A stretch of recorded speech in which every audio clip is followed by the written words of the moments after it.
Statistics का chapter number 3 census and sampling methods of collection of data.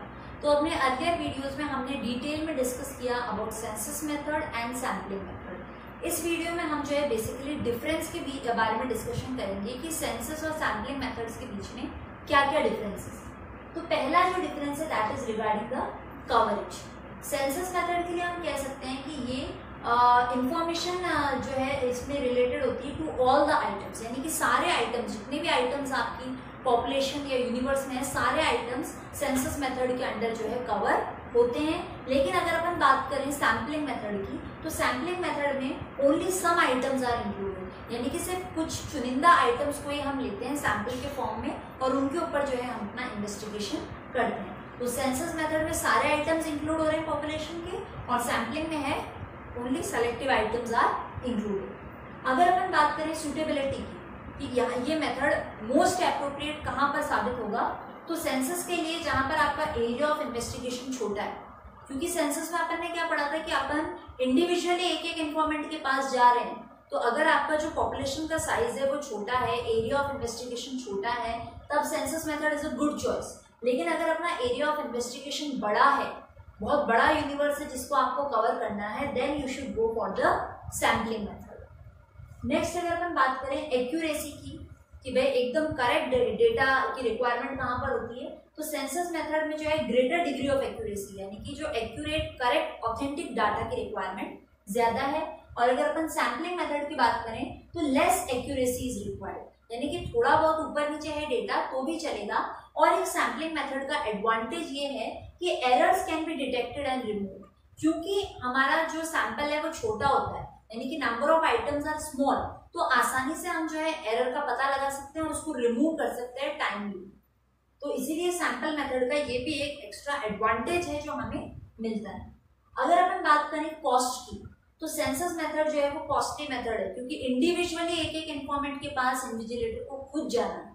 And sampling method की अगर बात करें तो ये लेस एक्सपेंसिव है, इसमें खर्चा कम होता है, क्योंकि सारा काम जो है हम एक छोटे से सैंपल के ऊपर ही कर रहे हैं। टाइम की अगर हम बात करें तो नेचुरली सेंसस मेथड में हर एक के पास जाना है तो ये बहुत ज्यादा टाइम कंज्यूमिंग हो जाता है, और सैंपल मेथड में छोटे से सैंपल के ऊपर इन्वेस्टिगेशन करना है तो it is less time consuming. Nature of items की अगर हम बात करें, ठीक है, तो सेंसस मेथड कहाँ पर ज्यादा मतलब बेटर है, जहां पर आइटम्स जो है हमारे हेट्रोजीनियस है, यानी कि बिल्कुल डाइवर्स कैरेक्टरिस्टिक्स वाले सब आइटम्स एक दूसरे से बिल्कुल अलग है, डिफरेंट कैरेक्टरिस्टिक्स वाले हैं, तो सेंसस मेथड सही है, क्योंकि अलग अलग कैरेक्टरिस्टिक्स हो या सेम कैरेक्टरिस्टिक्स हो, हमें तो एक एक के पास खुद जाना है। लेकिन अगर अपना जो आइटम्स है वो होमोजीनियस है, यानी कि आइडेंटिकल कैरेक्टरिस्टिक्स हैं, एक जैसे मिलते जुलते कैरेक्टरिस्टिक्स वाले आइटम्स हैं, तो सैम्पलिंग मेथड अच्छा रहेगा, बिकॉज एक जैसे दिखने वाली चीजों में से हमें आसानी रहेगी सैंपल निकालने में और उसके ऊपर इन्वेस्टिगेशन करने में। लास्ट अगर हम बात करें वेरिफिकेशन की कि भाई हमने डेटा कलेक्ट कर लिया, इन्वेस्टिगेशन भी कर ली, अब उस डेटा को वापस से वेरीफाई करना है, तो अगर आप सेंसस मेथड को दोबारा से वेरीफाई करने जाओगे तो अगेन ये बहुत ज्यादा कॉस्टली बैठ जाएगा, बिकॉज वो सारा प्रोसेस हमें दोबारा रिपीट करना पड़ेगा, अगेन एक एक इन्फॉर्मेंट के पास खुद जाना पड़ेगा, देन जो है इंक्वायरी करने पड़ेगी, इंफॉर्मेशन निकालने पड़ेगी, सारा प्रोसेस दोबारा रिपीट करना पड़ेगा, जिसमें ऑलरेडी फर्स्ट टाइम में बहुत पैसा और बहुत टाइम आपका लगा है, अगेन दोबारा से सारे रिसोर्सेज आप लगाओगे।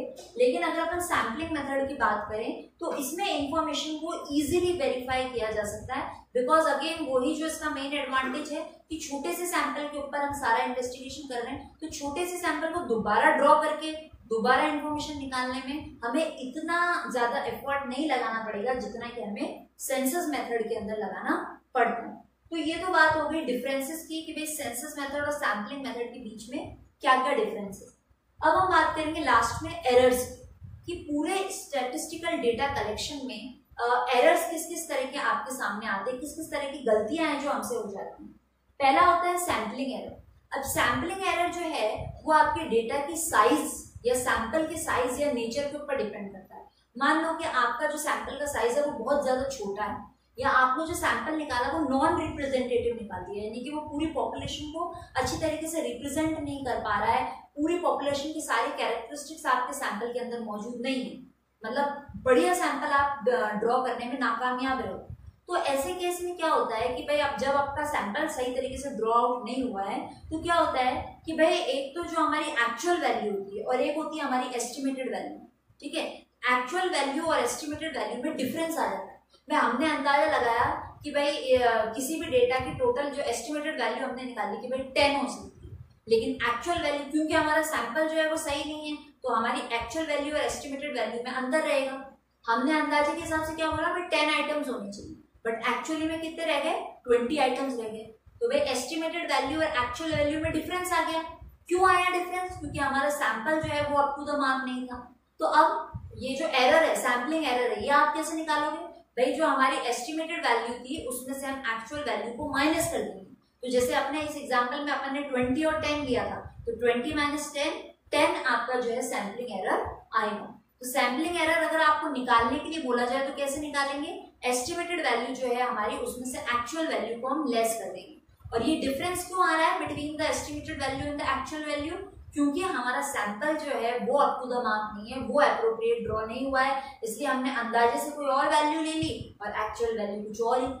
ठीक है, ये तो बात हो गई सैम्पलिंग एरर की। अब अगर अपन बात करें जो सेकंड टाइप ऑफ एरर है that is non sampling errors. अब नॉन सैम्पलिंग एरर सैंपल से रिलेटेड नहीं है, आपने जो भी गलतियां कर दी डेटा रिकॉर्ड करते समय उससे रिलेटेड है। जैसे मान लो हमसे एरर हो जाता है मेजरमेंट के अंदर, हम जो भी इन्वेस्टिगेटर हमारा गया उसको भाई कुछ मेजरमेंट्स लेके और रिकॉर्ड में लिखने थे, वो उसने गलत लिख ली, एरर कर दिया रिकॉर्डिंग में या मेजरमेंट लेने में उसने गलती कर दी। या फिर एरर हो सकता है नॉन रिस्पॉन्स का, भाई हम इन्फॉर्मेंट के पास गए बट इन्फॉर्मेंट ने हमें प्रॉपरली रिस्पॉन्स या तो दिया ही नहीं या प्रॉपरली रिस्पॉन्स नहीं दिया।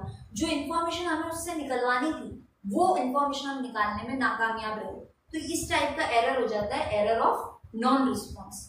तीसरा जो एरर है that is error of miss representation, यानी कि हमने जो भी सवाल अपना इन्फॉर्मेंट के सामने रखा, इन्फॉर्मेंट जो है उस सवाल को प्रॉपरली समझ नहीं सका, उसके मीनिंग को समझ नहीं सका, जो कंटेंट हम उससे मतलब उससे पूछना चाह रहे थे वो हमारे सवाल को ही नहीं समझ पाया, तो ऐसा एरर कहलाता है error of miss representation.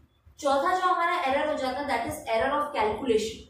Arithmetical accuracy में आपके एरर आ गया। भाई आप जब भी इन्वेस्टिगेटर जो है वो रिकॉर्डिंग कर रहा था तो एडिशन, सबट्रैक्शन, मल्टीप्लिकेशन ये सब करने में उसने गड़बड़ कर दी। मैथमेटिकल इनएक्यूरेसी की वजह से जो एरर हो जाते हैं those are known as errors of calculation. और लास्ट जो अपना एरर है that is error of sampling bias. ठीक है, इसमें क्या है कि भाई आपने सैंपल के अंदर प्रॉपर डेटा इंक्लूड नहीं किया। भाई कुछ इंपॉर्टेंट डेटा था, कुछ इंपॉर्टेंट आइटम्स थे जो आपको सैंपल के अंदर लेने चाहिए थे, बट बायसनेस की वजह से, पार्शियलिटी की वजह से या किसी भी रीजन की वजह से आप जो है उस इंपॉर्टेंट डेटा को सैंपल में इंक्लूड करना भूल गए।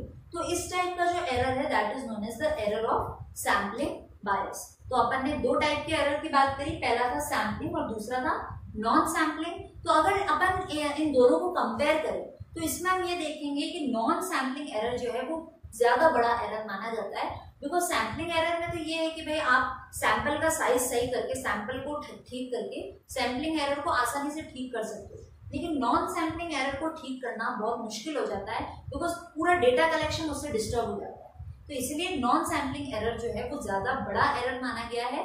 और हमें तो भाई कोशिश करनी चाहिए अगर हम इन्वेस्टिगेटर हैं कि दोनों ही टाइप के एरर को जो है हम अवॉइड करके चलें।